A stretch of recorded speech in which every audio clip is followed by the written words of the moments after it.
여러분, 이런 생각해 보신 적 있나요? 그냥 이 집에서 끝까지 살면 좋겠다. 익숙한 동네, 정든 이웃, 자식과 적당한 거리. 불편해도 마음은 편한 곳. 하지만 현실은 뜻대로 되지 않더군요. 갑자기 아프거나 배우자를 먼저 보내거나 생각보다 빨리 조용히 위기가 찾아옵니다. 그리고 그때 깨닫습니다. 이건 내가 고른 이사가 아니었구나. 떠밀리듯 나온 이사. 준비 없이 맞은 노후의 불편함. 뒤늦게 후회가 밀려옵니다. 그때 조금만 더 생각했더라면, 내 삶을 먼저 준비했더라면, 오늘 백세지혜에선 그 질문에 답을 드리려 합니다. 나이 들어 어디서 어떻게 살아야 후회가 없을까? 자식 근처가 좋은 걸까? 아니면 따로 살아야 할까? 막연한 감이 아니라 구체적인 기준과 실제 사례를 통해 노후 주거의 진짜 해답을 알려드리겠습니다. 이 영상이 도움이 되셨다면 지금 백세지혜 구독과 좋아요 눌러주세요. 여러분의 삶의 위로와 지혜를 드리는 콘텐츠로 보답하겠습니다. 이제 시작해볼까요? 다음 장부터는 지금 시니어들이 실제로 선택한 주거지 유형들을 하나하나 짚어드립니다. 혹시 이런 경험 있으신가요? 한밤중에 화장실 가다 미끄러질 뻔했던 적, 가구 모서리에 다리를 부딪히고 욕실 불을 켜려다 스위치를 못 찾아 당황했던 기억. 이런 일이 반복되면 집안에서도 불안을 느끼게 됩니다. 그래서 요즘 주목받는 것이 바로 고령 친화형 아파트 단지입니다. 이건 단순히 노인 전용 주택이 아닙니다. 노년의 삶을 세심하게 배려한 설계와 구조가 집 안 곳곳에 녹아 있는 곳이죠. 예를 들어 현관에는 턱이 없고 휠체어나 보행기가 걸리지 않습니다. 욕실 바닥은 미끄럼 방지 타일로 되어 있고 손잡이도 수직과 수평으로 배치되어 있어 넘어질 걱정이 줄어듭니다. 밤에 화장실 가려고 일어나면 발밑을 비춰주는 자동 야간 조명이 켜지고 위급 상황엔 엘리베이터 버튼 하나로 경비실이나 119에 바로 연결됩니다. 이건 단순한 편리함을 넘어 노후의 안전과 자립을 지켜주는 장치입니다. 통계에 따르면 노인 사고의 절반 이상은 집 안에서 발생한다고 합니다. 그리고 그중 많은 분들이 단 한 번의 사고로 거동이 불편해지거나 자존감을 잃게 됩니다. 하지만 이런 아파트에 살면 몸이 불편해도 오래 살 수 있고 혼자 살아도 외롭지 않은 구조가 만들어집니다. 단지 내에는 작은 복지관과 주민 프로그램, 경로당, 건강 체크 공간까지 함께 운영됩니다. 주민들과 함께 소통하고 필요한 서비스를 자연스럽게 받을 수 있는 환경. 무엇보다 중요한 건 이런 공간에서 살면 스스로 돌볼 수 있다는 자신감. 누구의 눈치도 보지 않아도 된다는 자율성입니다. 그게 바로 노후의 자존감을 지켜주는 힘입니다. 대표적인 사례로는 충남 서천의 어메니티 복지마을이 있습니다. 휠체어도 자유롭게 다닐 수 있는 무장애 구조.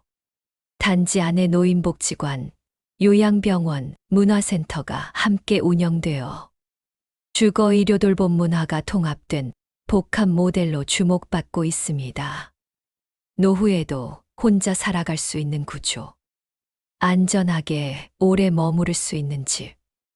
그것이 바로 고령 친화형 아파트 단지가 지금 가장 먼저 고려해야 할 선택지인 이유입니다.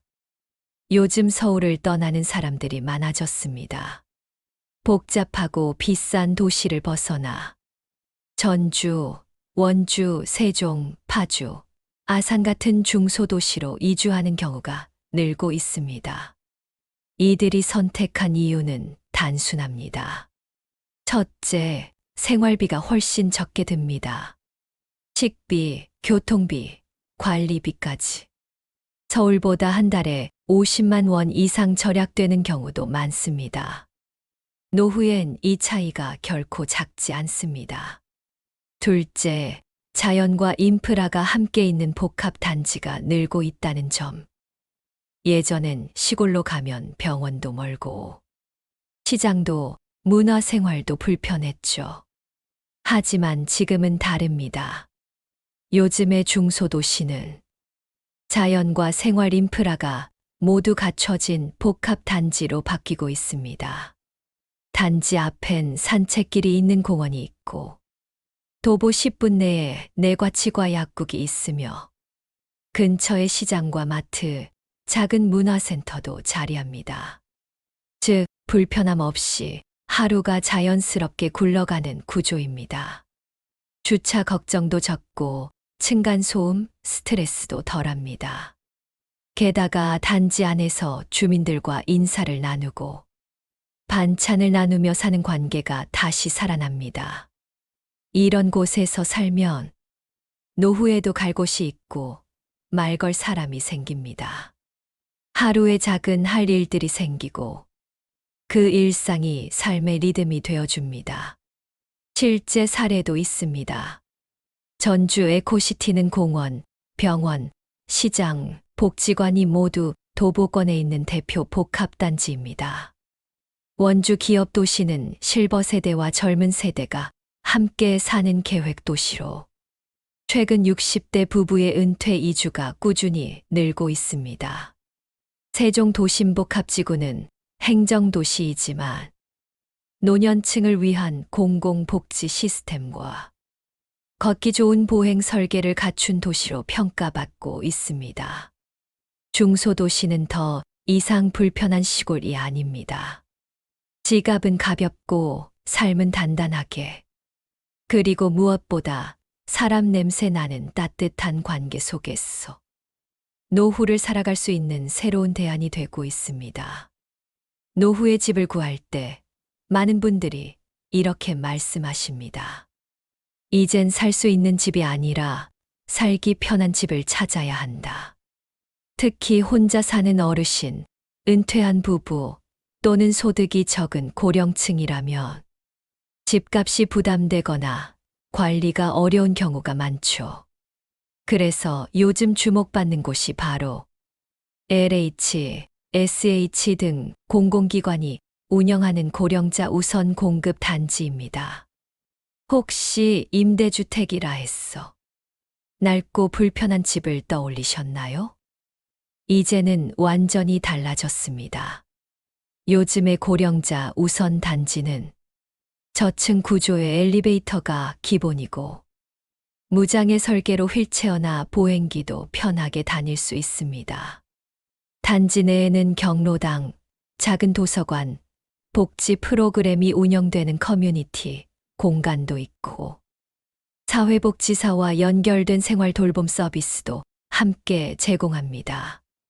혼자 살아도 위험하거나 외롭지 않게 살 수 있도록 설계되어 있죠. 무엇보다 경제적 부담이 적습니다. 보증금이 낮고 월 임대료도 국민연금 수준에서 감당 가능한 금액. 자녀에게 손 벌리지 않고 독립적인 노후를 꾸려갈 수 있다는 것이 가장 큰 장점입니다. 그래서 실제로는 자녀들이 부모님께 이런 주거지를 먼저 권하기도 합니다.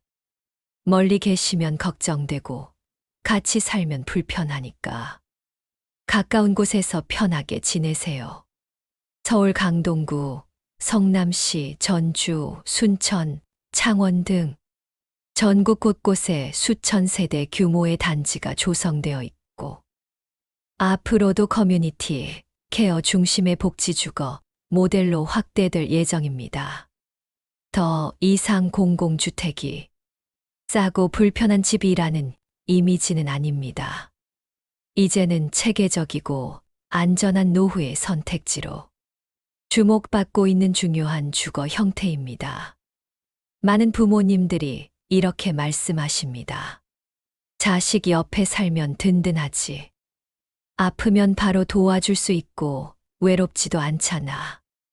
그 말, 처음엔 맞는 것처럼 느껴집니다. 하지만 막상 가까이 살아보면 정서적 안정감보다 생활의 불편함이 먼저 다가옵니다. 같이 밥은 먹어도 눈치는 따로 봐야 하죠. 며느리 눈치, 사위 눈치. 말은 하지 않아도 표정 사이에 미묘한 거리가 생깁니다. 그리고 매일 얼굴을 마주하다 보면 대화는 줄고 피로감은 쌓입니다. 사랑해서가 아니라 피곤해서 말수가 줄어드는 겁니다. 결국 좋은 관계가 어긋나는 경우도 많습니다. 그래서 요즘 부모님들은 이렇게 말씀하십니다. 가까이 살아야지. 같이 살면 안 돼. 가장 좋은 건 급하면 금방 달려갈 수 있는 거리지만 평소엔 각자의 삶을 지킬 수 있는 거리. 그 적당한 거리에서 노년의 평화로운 가족 관계가 시작됩니다. 요즘 주목받는 방식은 자식집과 한 단지, 한 동 건너 사는 구조입니다. 도보 35분 거리.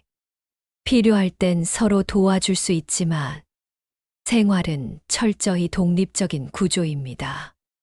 이건 단순히 공간의 문제가 아닙니다. 심리적 자율성과 존중의 거리를 확보하는 일입니다. 미국 하버드 대학교 노화센터 연구에 따르면 노년의 삶에서 가장 중요한 조건 중 하나는 내가 결정할 수 있는 삶을 사는 것이라고 합니다. 자식과 너무 가까이 살면 결정권이 줄고 자존감이 무너지기 쉽습니다. 하지만 한 동 건너 한 블럭 옆이라면 부담 없이 왕래하고 서로 더 따뜻한 관계를 유지할 수 있습니다. 자식 옆이 아니라 한 동 건너 살아야 오래 간다. 요즘 부모님들 사이에서 정말 자주 들리는 말입니다. 나이 들수록 이런 생각이 듭니다. 어디에 살아야 편할까 보다는 어떤 사람들과 살아야 외롭지 않을까. 이젠 집의 크기보다 더 중요한 건 바로 사람 구조입니다. 전문가들은 말합니다. 노년의 삶의 질은 집이 아니라 관계에서 결정된다. 아무리 좋은 집에 살아도 말 한마디 건넬 이웃이 없다면 그 공간은 금세 차갑게 느껴집니다. 그래서 요즘은 함께 사라지는 동네가 주목받습니다. 작은 도서관, 마을 카페, 공동 텃밭. 아침이면 함께 걷는 산책 모임. 저녁이면 마을 회관에서 나누는 식사. 명절엔 외로운 어르신들끼리 모여 여는 작은 잔치. 이런 공동체가 있는 동네는 문 하나만 열면 누군가와 마주하게 되고 마음이 어두워질 틈이 없습니다. 따뜻한 눈인사, 오늘은 어때요? 한마디가 하루의 분위기를 바꿔줍니다. 예전엔 집이 크고 새로워야 좋은 집이라 생각했습니다. 하지만 지금은 다릅니다. 함께 살아가는 느낌이 있는 동네, 그게 진짜 노후의 집값입니다. 대표적인 예로 서울 은평구에 은평누리 마을이 있습니다. 지역 주민 사회복지사, 공공기관이 함께 만든 이 마을은 주거건강여가가 하나로 연결된 돌봄형 공동체 마을입니다. 또 경남 하동의 작은 마을에서는 1인 고령 가구들이 함께 텃밭을 가꾸고 저녁엔 반찬을 나눠 먹는 소박한 공동생활이 이루어지고 있습니다. 이런 곳에서는 아프지 않아도 누군가가 문을 두드려주고 말을 걸지 않아도 외롭지 않습니다. 사람 사이의 거리보다 마음의 거리가 가까운 삶. 그게 바로 우리가 지향해야 할 노후의 삶입니다. 노후에 좋은 집을 고를 때 많은 분들이 놓치는 게 하나 있습니다. 바로 무엇 옆에 사느냐입니다. 집 자체의 구조도 중요하지만 그 집이 어디에 있느냐는 삶의 편안함과 안전을 좌우합니다. 전문가들은 이렇게 말합니다. 노후의 황금 라인 3가지. 병원 옆, 공원 옆, 시장 옆. 첫째는 병원 옆입니다. 나이 들수록 가장 자주 가게 되는 곳이 병원입니다. 감기, 고혈압, 당뇨 같은 만성질환은 정기적인 진료가 필수죠. 그런데 병원이 멀면 다음 주에 가야지 하다 미루게 되고 그 미룸이 병을 키우는 일이 됩니다. 하지만 집 근처에 병원이 있다면 걸어서 10분 이내 그 자체가 매일을 지탱하는 심리적 안정이 됩니다. 특히 응급 상황이 생겼을 때 누군가 데려다 줘야 갈 수 있는 병원과 스스로 닿을 수 있는 병원은 생사의 갈림길이 될 수도 있습니다. 다만 큰 종합병원 바로 옆은 피하는 게 좋습니다. 응급차 소리, 외부 방문자들로 인한 소음, 오히려 불안함을 키울 수 있죠. 작은 병의원이 모여 있는 거리, 조용하지만 필요한 진료는 다 가능한 곳이 노후엔 더 적합합니다. 둘째는 공원 옆입니다. 걷기만 잘해도 노후는 달라집니다. 치매, 우울증, 고혈압, 당뇨까지 걷는 습관 하나로 줄일 수 있다고 합니다. 하지만 걷고 싶어도 근처에 초록이 없으면 나가기가 쉬워지죠. 반대로 나무가 많은 공원, 벤치 하나 있는 산책로, 햇빛과 바람이 흐르는 쉼터가 집 앞에 있다면 그 자체가 매일의 삶이 됩니다. 셋째는 시장 옆입니다. 마트보다 시장이 좋은 이유는 물건 때문이 아닙니다. 사람 때문입니다. 안부를 묻는 단골 식당, 배추 좋아요 한마디 건네는 상인, 매일 조금씩 사는 일상 속에서 밖에 나갈 이유가 생기고 누군가와 말을 나누는 시간이 생깁니다. 시장 옆에 산다는 건 단순한 식생활이 아니라 생활의 리듬을 유지하는 힘입니다. 많은 분들이 은퇴를 앞두고 이렇게 말씀하십니다. 이제 애들도 다 나갔는데 큰 집은 필요 없지. 청소하기도 힘들고 전기세도 아깝고 일견 맞는 말처럼 들립니다. 하지만 막상 작은 집으로 옮겨보면 생각보다 불편함이 크게 다가옵니다. 방 하나, 거실 하나, 욕실 하나. 겉보기엔 아늑하지만 그 안에서 부딪히는 생활의 충돌이 문제입니다. 예를 들어 남편은 TV를 보고 싶고 아내는 조용히 책을 읽고 싶을 때 공간이 좁으면 각자의 쉼이 방해받습니다. 이런 일이 반복되면 대화는 줄고 사소한 다툼도 커지게 됩니다. 특히 은퇴 후엔 부부가 하루 대부분을 집에서 보내게 됩니다. 이럴 땐 각자 쉴 수 있는 공간이 꼭 필요합니다. 따라서 최소한 방 2개, 거실 하나, 적어도 18평, 25평 정도의 크기는 되어야 서로에게 숨 쉴 틈을 줄 수 있습니다. 거실은 함께 보내는 공간, 방은 각자의 삶을 위한 공간. 이 구조가 안정적인 노후 생활의 핵심입니다. 또 하나 중요한 점은 자녀나 손주가 찾아올 때의 여유입니다. 주말에 아이들이 와도 여긴 좁아서라는 말이 먼저 나온다면 마음은 반가워도 몸은 부담스러워지기 마련입니다. 결국 집이 너무 작으면 사람을 초대하는 일 자체가 줄어들고 관계는 점점 고립되기 쉽습니다. 물론 너무 넓은 집도 답은 아닙니다. 관리비, 청소, 난방비까지. 고정 지출이 커지고 에너지 소모도 많아집니다. 그리고 넓은 공간에 혼자 있는 시간이 길어질수록 외로움은 더 크게 느껴지기도 하죠. 따라서 노후에 가장 좋은 집은 화려하고 큰 집이 아니라 내 삶의 방식에 꼭 맞는 집입니다. 쓸모없이 넓은 공간보다 쉼과 독립이 모두 가능한 집. 그게 진짜 살기 좋은 집입니다. 실버타운이라는 말, 아직은 낯설고 멀게 느껴지시죠? 왠지 병원과 요양시설의 중간쯤 되는 공간 같고, 거기 가면 내 인생이 끝난 것 같다는 느낌도 듭니다. 하지만 요즘 등장하는 커뮤니티형 실버타운은 그런 이미지와는 전혀 다릅니다. 이곳은 누가 돌봐주는 공간이 아니라 내가 주도적으로 살아가는 마을입니다.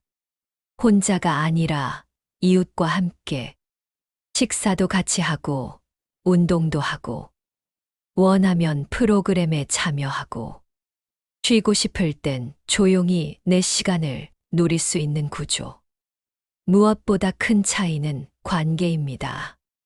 집에서 혼자 지내면 하루 종일 말 한마디 안 하고 지나는 날이 많습니다. 하지만 실버타운에선 아침 엘리베이터에서 인사 나누고 오후엔 산책 친구가 있고 저녁엔 노래교실이나 영화 감상 모임이 기다립니다. 이런 소소한 연결들이 삶의 리듬이 됩니다. 이런 공간에선 노후가 더 이상 수동적이지 않습니다. 내가 직접 계획하고, 내가 원할 때 참여하고, 내가 주도하는 노후가 가능해집니다. 물론 모든 실버타운이 좋은 건 아닙니다. 겉만 번지르르한 고급 시설처럼 보여도 외진 곳에 세워져 고립되거나 사람 사이에 교류 없이 외로움만 더해지는 경우도 있습니다. 그래서 반드시 확인하셔야 할 건 사람과 사람이 연결되는 구조가 있는가입니다. 프로그램이 다양하다고 다 좋은 게 아닙니다. 하고 싶을 때 자연스럽게 참여할 수 있는지, 거절해도 눈치 보지 않아도 되는지가 더 중요합니다. 무엇보다 잊지 마세요. 실버타운은 외롭고 병든 사람들이 가는 곳이 아닙니다. 스스로를 돌보고 가족에게 의존하지 않고 내 삶을 온전히 지키기 위한 선택지입니다. 요즘은 많은 분들이 이곳을 노후의 새로운 시작점으로 바라보기 시작했습니다. 지금까지 다양한 노후 주거지를 살펴보았습니다. 고령 친화 아파트, 중소도시 단지, 공공기관 공급 주택, 자식과의 거리 전략, 그리고 커뮤니티, 실버타운까지. 각각 장점도 있고 현실적인 한계도 있습니다. 그럼 결국 어떤 선택이 가장 옳을까요? 답은 단 하나. 남이 정해주는 기준이 아니라 내가 주도해 선택하는 삶. 누군가는 병원 옆이 마음이 놓이고 누군가는 공원이 곁에 있어야 숨통이 트입니다. 어떤 분은 자식과 떨어져 있어야 편하고 어떤 분은 이웃과 함께 살아야 외롭지 않습니다. 정답은 없습니다. 하지만 분명한 기준은 있습니다. 내가 편안해지는 거리, 내가 주도할 수 있는 공간, 그리고 내 일상이 단절되지 않고 이어질 수 있는 환경. 노후의 삶은 더 이상 누군가가 짜준 틀에 맞춰 살 필요가 없습니다. 오히려 지금이야말로 나는 어떤 삶을 살고 싶은가를 처음부터 다시 선택할 수 있는 시기입니다. 더 이상 가족에게 짐이 되지 않기 위해, 그리고 내 자존감을 지키기 위해 공간은 줄이되 삶의 밀도는 더 깊어져야 합니다. 집은 벽과 지붕으로만 구성된 공간이 아닙니다. 그 안에 나의 리듬, 나의 생각, 나만의 속도가 스며 있어야 비로소 그 집은 나의 집이 됩니다. 그 선택이 서울이든 지방이든 단독주택이든 실버타운이든 상관없습니다. 중요한 건 그 공간에서 나는 나답게 살아갈 수 있는가? 그리고 그 삶을 내가 직접 이끌어갈 수 있는가? 노후 주거의 본질은 바로 그 질문에서 출발합니다. 노후의 집은 단순한 공간이 아닙니다. 그 안에는 수십 년의 시간이 담겨 있고 익숙한 습관과 추억, 그리고 나만의 삶의 방식이 고스란히 스며 있습니다. 하지만 시간이 흐르고 몸이 달라지고 관계의 양상이 변해가면 우리는 어느 순간 스스로에게 묻게 됩니다. 이 집에서 계속 살아도 괜찮을까? 지금의 나는 과연 이 공간과 함께 무르익을 수 있을까? 오늘 우리는 다양한 주거 형태를 함께 살펴봤습니다. 어떤 공간은 안전을, 어떤 곳은 사람을, 또 어떤 형태는 자유와 독립을 지켜줍니다. 하지만 그 모든 선택의 핵심은 결국 하나입니다. 나는 어떤 삶을 살아가고 싶은가? 누군가는 병원 옆에서 마음이 놓이고, 누군가는 산책길과 시장이 있는 동네에서 생기를 찾습니다. 또 누군가는 자식과 한동 건너에서 가까우면서도 자유로운 삶을 선택합니다. 중요한 건 누가 정해주는 기준이 아닙니다. 내가 주도해서 선택하는 삶. 그것이 진짜 노후의 시작입니다. 화려하지 않아도 좋습니다. 작고 소박해도 내가 편하고, 내가 웃고, 내가 나답게 살 수 있다면 그곳이 바로 가장 좋은 집입니다. 오늘 영상이 여러분께 다음 이사를 준비하는데 작은 이정표가 되었기를 바랍니다. 막연했던 고민이 조금 더 선명해지고 내가 원하는 삶의 방향이 마음속에 자리 잡게 되셨다면 그것만으로도 이 시간은 충분히 의미 있었을 겁니다. 지금 이 순간 여러분은 어떤 집을 그리고 계신가요? 그 집은 어떤 풍경을 품고 있나요? 어떤 사람과 어떤 일상을 나누고 싶으신가요? 여러분의 이야기를 댓글로 들려주세요. 그 경험 하나하나가 누군가에겐 큰 위로와 지혜가 될지도 모릅니다. 지금까지 백세 지혜와 함께 해주셔서 감사합니다. 영상이 마음에 닿으셨다면 구독과 좋아요 잊지 말고 눌러주세요. 여러분의 노후가 더 따뜻하고 단단해질 수 있도록 앞으로도 삶을 품는 이야기로 다시 찾아뵙겠습니다.